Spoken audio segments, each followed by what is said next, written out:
Hello friends, welcome to Jeena's cookery. இன்றைக்கி நம்ம பார்க்க போகிற ரெசிபி என்னென்னா, ரெஸ்டாரண்ட் ஸ்டைலில் வீட்டிலையே தந்தூரி சிக்கன் எப்படி பண்ணலாங்கிறத தான் பார்க்க போகிறோம்.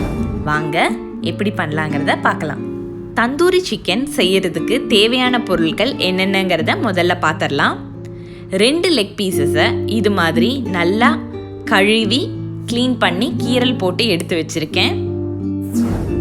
மசாலாவுக்கு தேவையான பொருட்கள்: 2 டீஸ்பூன் காஷ்மீரி மிளகாய் தூள், 1 டீஸ்பூன் மல்லித்தூள், 1/4 டீஸ்பூன் கஸ்தூரி மெத்தி, 1/4 டீஸ்பூன் மஞ்சள் தூள், 1/2 டீஸ்பூன் மிளகுத்தூள், 1/2 டீஸ்பூன் கரம் மசாலா, 1 டீஸ்பூன் சீரகத்தூள், கடைசியாக ஒரு பிஞ்ச் அளவு ஃபுட் கலர் சேர்த்திக்கலாம். இது ஆப்ஷனல் தான்.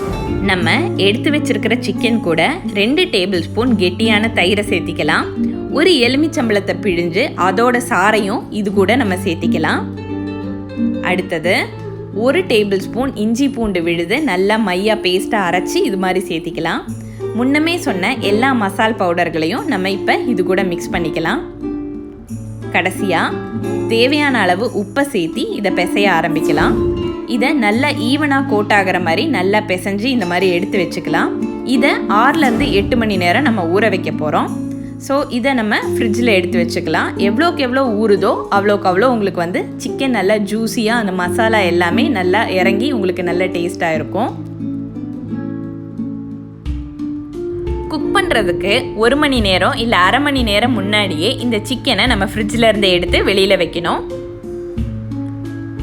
ஒரு கடாயில் 3 டேபிள் ஸ்பூன் எண்ணெய் எடுத்துக்கலாம்.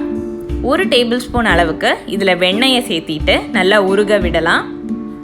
எண்ணெய் நல்லா காஞ்ச உடனே நம்ம எடுத்து வச்சுருக்கிற சிக்கன் துண்டுகளை இதில் பொரிக்க ஆரம்பிக்கலாம். இதில் பார்த்தீங்கன்னா முதல் 2 நிமிஷத்துக்கு நல்லா ஹை ஃப்ளேமில் வச்சு நீங்கள் இந்த சிக்கனை பொரிக்கணும். இல்லாட்டி மசாலா எல்லாம் எண்ணெயில் கரைஞ்சிரும்.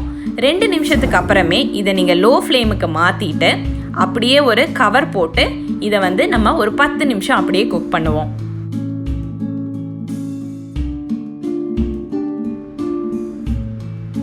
இப்போ பார்த்தீங்கன்னா 10 நிமிஷம் ஆயிடுச்சு. இப்போ நம்ம சிக்கனை திருப்பி போட்டு அடுத்த சைடு குக் பண்ண ஆரம்பிக்கலாம்.